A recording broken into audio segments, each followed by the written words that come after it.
Hey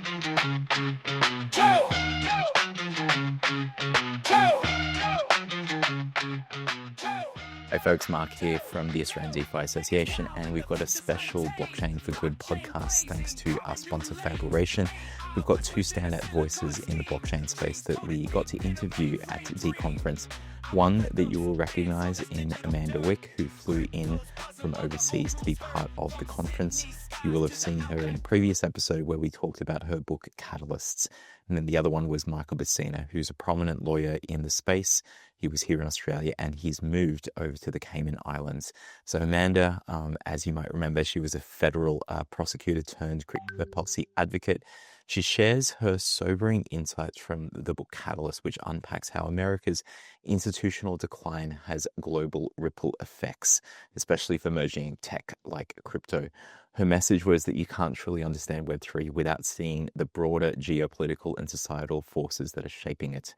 For Michael, he is well known in the blockchain legal circles here, and he gave us a behind-the-scenes look at Law of Code. This is his new book that demystifies blockchain for lawyers, students, and policymakers. His reflections on Australia's regulatory pace and what it will take to avoid being a fast left behind kind of country are essential listening. So we hope you enjoy this special episode. Welcome back, folks. And this is another interview for the conference, Digital Economy Council of Australia. Really amazing stuff there. Amanda, you have probably flown in the furthest to get here.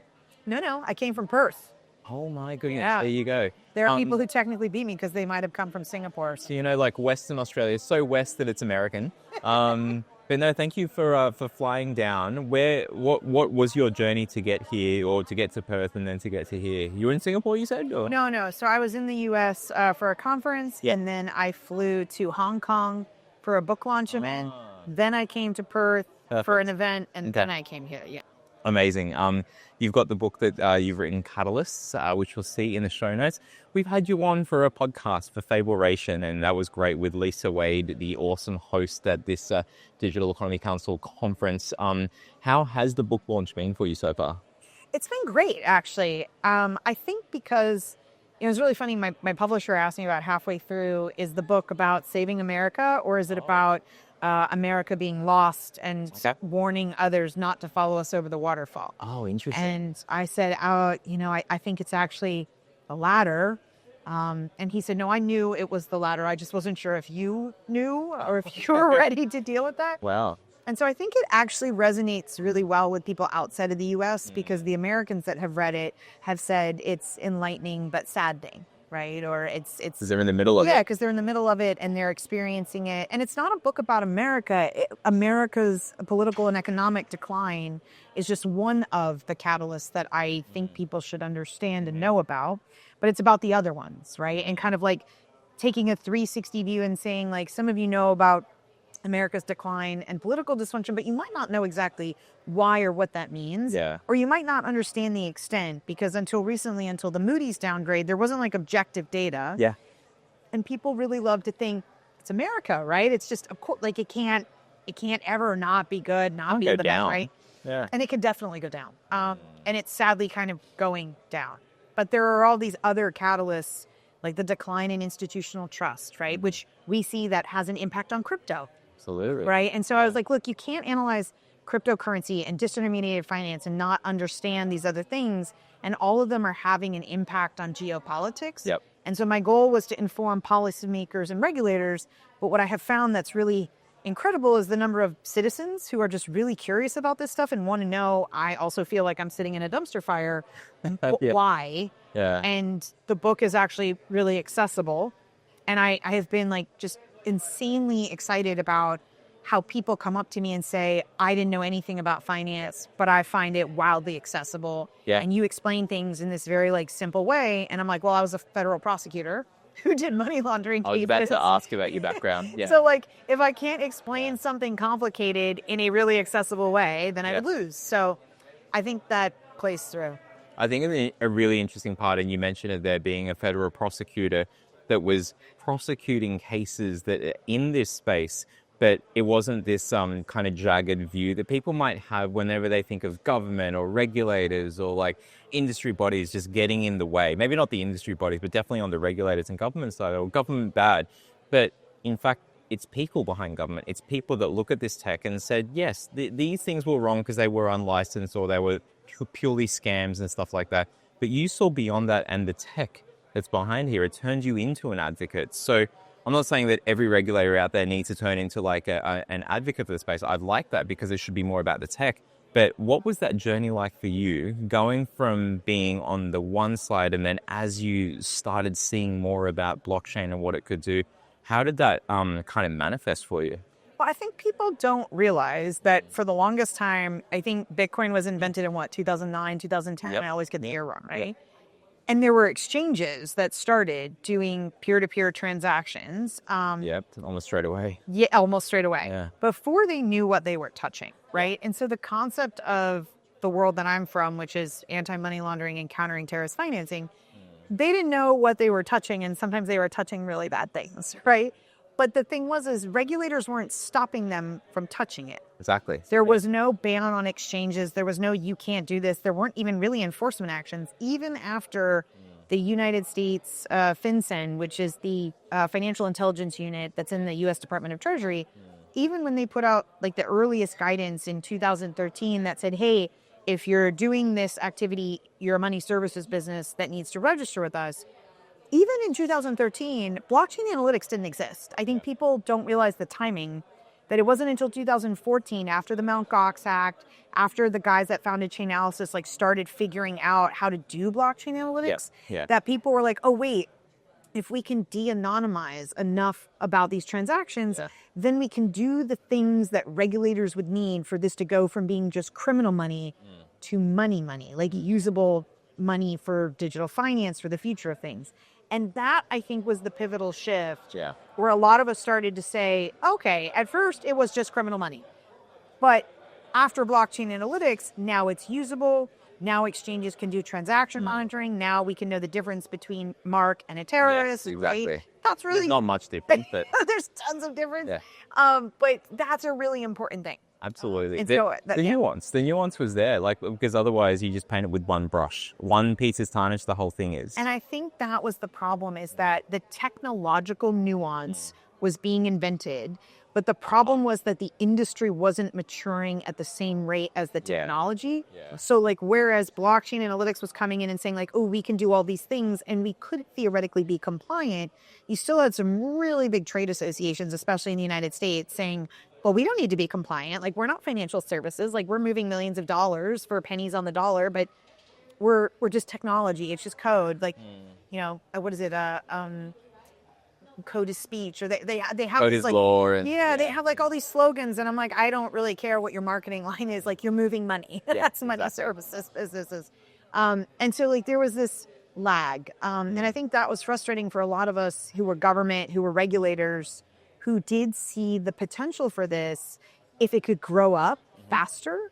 And it just took a long time for that process to happen. And now, unfortunately, it's like everything everywhere all at once, where now the industry's like, regulate us. Dude, like, please regulate us, right? Like, we want to be regulated. But you've had years of regulators saying, we were there, you weren't there. And also you haven't really done that good of a job educating us or interacting with us. Why should we? And now we're trying to catch up, but it turns out like crypto tends to forget, in addition to crypto, there's just all this other stuff that regulators have to deal with. Like in the US, especially, FinCEN has casinos, they have non-bank financial institutions, they have banks. Like there are a lot of things outside of crypto where crypto's like, but look at us, we're so important. And we're like, you're $3 trillion. Call me when you're $20 trillion. Exactly. And that's it's a resources, time, and attention problem. It's really interesting because there's a whole lot of other things going on in the space. Like if they want more instos on board, and it's like, well, for the hedge funds and all that, sure, they might do these like, say, they call it like naked trades, where you're just basically buying one side. It's one position, you're just buying so that it goes up.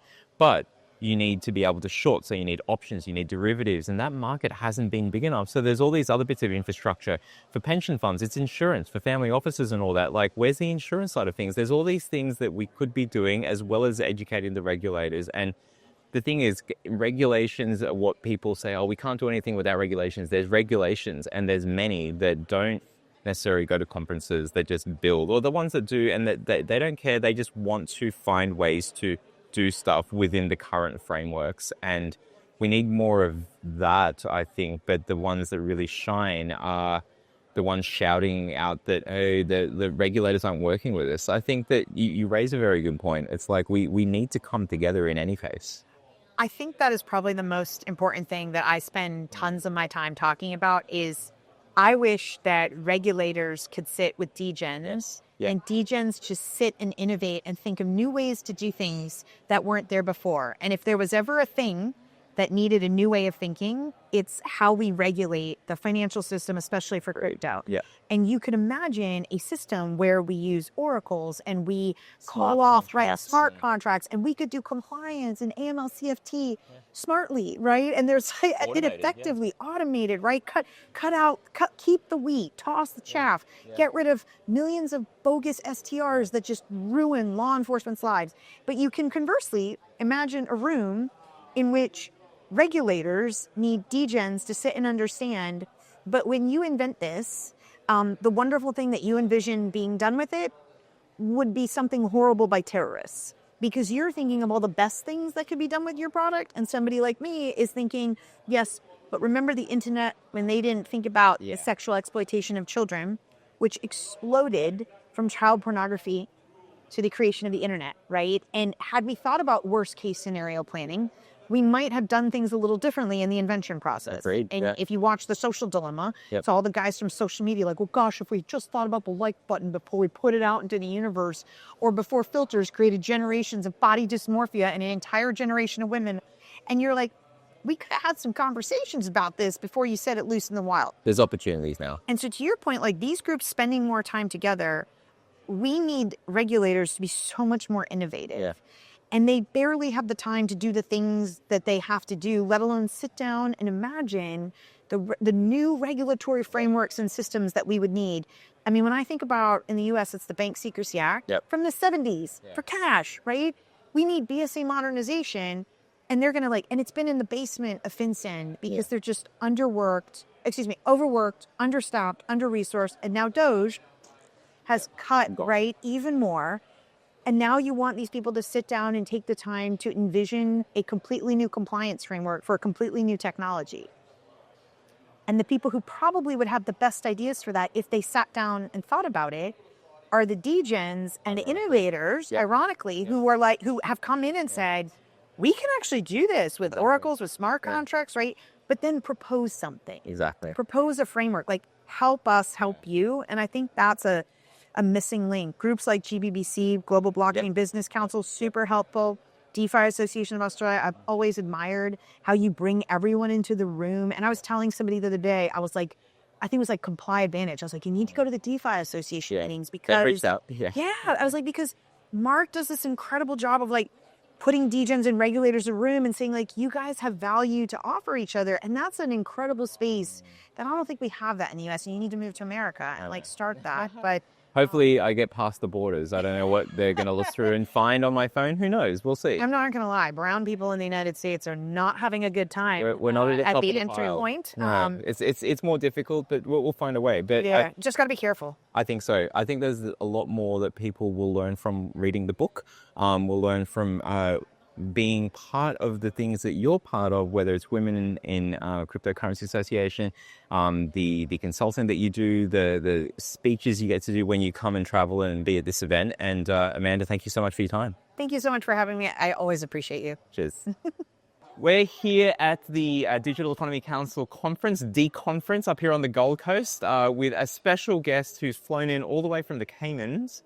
Cayman Islands? That's right. Well done. Michael Bacina, thank you very much for joining us. How are you? I'm excellent. It was only 5 flights to get here. Oh my, 5 flights. Okay, so what's that journey like? What does that look like? Cayman, Charlotte, New York, Auckland, Sydney, Coolangatta. Wait, is that 6? Okay. It's a lot. For those who's keeping count at home, you were based out of Sydney and stuff and you moved how long ago? Yeah, 19 years of practicing law, mostly in Sydney, a couple of years in Canada, in Toronto, and then moved over last year to Cayman Sunny came in. Sunny Hot came out. Wow. You know? And how has the transition been for you, the family, work, and all that? Oh, look, it's a big change moving internationally, but it's very rewarding. Yep. It's a small island, so it's a 5-minute commute anywhere, which is pretty nice. How do you commute at the moment? Well, it's a very car-heavy island, which is because it's so hot. So Okay. early in the morning, everyone do exercise or whatever. But Yeah. a lot of people will be driving because probably when it's that small, you don't really have a big bus network and stuff. Don't need it, really. And it's really, really hot. So a lot of people drive, which is, Yep. there's always things that are different, but being so close to the action of the US and being able to get to Europe is such an amazing change. You're Being in the New York time zone Yeah, I was going to say the times is that help. super useful as well. There's good crossover time zone-wise with Australia. Yep.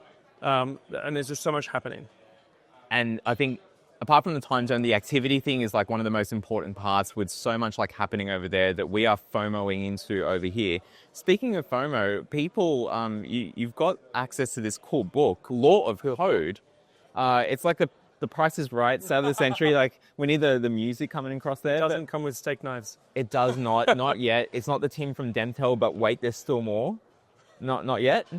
But wait, there's more. No, actually, my sister is selling prints of this awesome That's right. cover, which will set up shirts for sale soon because we didn't realize people would want the shirts. But my sister Vexter has some really cool giant prints of that for She's an sale. amazing artist, by the way. So Yeah, and some are being snapped up here at the conference as well. She's an amazing artist based out of New York. I'm very fortunate to have her do such an awesome piece of cover. So apart from the cover, when people open it up, what's the book about? Well, it's blockchain and the law in Australia, so it's on the label. So the book is split up into two parts. It's the first part is effectively a introductory primer on the technology with a little bit of a legal bent. Perfect. So perfect for law students or lawyers or people who don't really understand it too well and want a nice, slightly different way of reading about it. So I've tried to make it a bit different to your normal intros to blockchain. Yep.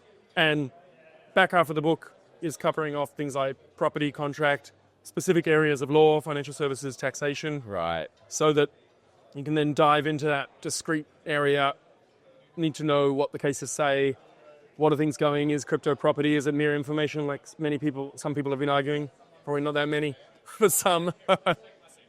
I think that there's the legal space, and that's one of the things that people learn when they get into blockchain, because there's so many things that are just being figured out, and you need a lot of help from lawyers like Mike here, and from your co-author Stephen Pettigrove. Yep. And just there's a lot more that we get from having that nuance and that clarity, and we just couldn't do it without all of that, because the laws are being figured out. And it's interesting seeing what's happening across the world, how it affects Australia, vice versa and stuff. But what have you seen from the conference so far, because you've come back to this for the Well, week? it's so good to see everyone. First of all, The industry in Australia is at that great size where you can get to know lots of people. So I've been away nearly a year now, and it's really great to come back and actually just see everyone in one place and be able to, refresh those connections and have meetings and come on little pod shows like this. So it's really great to see Australia continuing to at least step along the path towards regulation. Yep. With the US moving so dramatically, Yeah. I'd like to see Australia suddenly. pick up its speed and get going. Hopefully the US doing that is really going to help. We're a fast follower, so sometimes we can be fast followers, sometimes we aren't. But I think that one of the big problems that Australia has had is because we've got such a good, arguable, I know it's all relative, it's all in relativity to others, but good government, good payment systems, good just like business like type of community. We haven't had to change. Whereas you see other countries that the speed of change has been like really high. What could we do here, do you think, that really drives and improves? It's very challenging because Australia is like all jurisdictions with its own unique points, but so much of the Australian economy is mining. Yeah. And, banking and tech and finance and technology, relatively speaking, are much smaller. So you have a structural situation of the government's priorities will always tend towards, first of all, look after the finances if you can, and then deal with any problems that are coming up. So when you had things like these royal commissions into banking and these problems, and then the COVID, you've had these big things that get in the way of really moving things forward. And I think there's definitely been a knowledge gap and an education opportunity that wish we could move it along faster. And then the previous Liberal government had really good understanding of crypto, and there was big change, and the Labour government wasn't as engaged, and they've got amazing strides in getting way more engaged and being across things, and that's fantastic. But there was this scam narrative that was floating around. Yes, badly. For a long time, and Australia's just unfortunately had a much higher, per capita scam rate than many countries, and that's been a bit of a problem. And I think, seeing a big difference from conferences, even last year or when I was here in March, where people were talking about, maybe we do need more friction in the payment system to address scams, which I have never heard in 20 years of being a lawyer, someone saying, let's make something more inefficient to try and stop the scams. It's sort of a shocking thing to hear from people. Instead of, I would always be of the let's use technology to help defeat the scams and keep the efficiency. Speaking of travel and airports, as you have gone through many, I heard something where, and I'm not saying do this, but like where people were complaining at how long it was taking baggage to get there as soon as they got off the plane. Let's say it was 5 minutes, right? And so what they did, they made it so that when you got off the plane, you actually had to travel further to get to the luggage, so that by the time you got to the luggage carousel, your luggage was there, and people, that cognitive dissonance with not realizing that, it's actually there. This is more friction. I'm not saying it's a good thing, but sometimes these things are designed that way where it just doesn't have to be the case, where adding more friction to just push, sweep the problem under the carpet, that's not a great thing. Correct. And I'm very much of a view of ideally having bespoke rules for crypto because the differences are so great from the old system. And I understand there's people who have a view of, no, the existing laws are flexible enough to accommodate them. They just don't work for decentralized products. There are certain tokenized products which will work under these systems if the rules are adjusted appropriately. And you're right, it's the same kind of issue of, there's a perception issue around, where should this change? And Australia is it moves slowly on many things, which is a feature, not a bug, but so does the US. But seeing how the US have swept with these laws going through in a relatively bipartisan way, and that has probably been massively influenced by crypto advocacy groups getting involved, being a lot more direct access. So the work that DECA is doing is so important. Obviously, very different political environment. When you have the leader of the country openly, backing a industry, those things will tend to move faster. And so I think Australia is still going to have that challenge of making sure that the politicians will put this up high enough in priority. And we've been saying for years, back when I was chair of DECA as well, it's grassroots. If people are contacting their local politician and it feels a bit lame, but even writing an email to them or sending a pre-written thing from Stand With Crypto, it literally makes a difference. They will take a meeting with you if you are in their electorate. They kind of have to. It might take a couple of weeks to get in, but they will literally come and listen to you for 15 minutes. That's how it starts, And the more people who are contacting them and harassing them about this is an important issue, the bigger it is in their mind. And then when it comes up somewhere else, changes will happen in a good way. Absolutely. So I'm still hopeful that Australia will get there. Yep, okay. But I think it will be bumpier than many other countries because we've got this fast follower thing, but a lot of countries have already moved quickly. And Australia would need to move very fast to even be a fast follower right now. We don't want to be, if we don't move now, we're going to be a fast left behind. So something has to happen. Folks that are watching this, if they want to learn more about what it is that you're doing, we're going to put all the details in the show notes, including where to buy the book. Very kind of you. For the time being, Mike, thank you so much for joining us. Great to see you here in person. Yeah, and likewise, so good to get to see you. All right. Appreciate it, man. Take care.